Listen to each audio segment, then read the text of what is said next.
WHO के technical board के रुकन मिस्टर ओवनियो की क़यादत में गैर मुल्की वफ़द ने यूनियन कौंसिल बरनाली के गांव धनी में मेज़ल्स और रुबैला मुहिम के सिलसिला में आउट रीच टीम का तफसीली दौरा किया। Preventive services doctor Syed Mohammad Aitzaz Ahmed, deputy district health officer Kharian doctor Waheed Kamran, WHO के नुमाइंदे डॉक्टर आतिफ और AEFI के focal person doctor Mahrosh Zaheer भी मौजूद थी। वफद ने किट स्टेशन के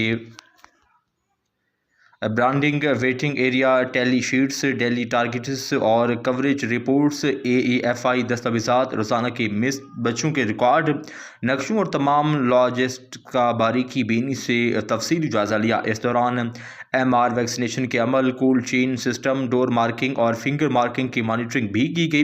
गैर मुल्की वफ़द ने टीम की कारकर्दगी, सिस्टम्स की फ़ालियत और मजमूई इंतज़ामात पर मुकम्मल इत्मीनान का इजहार किया और UC बरनाली की टीम की तारीफ़ की।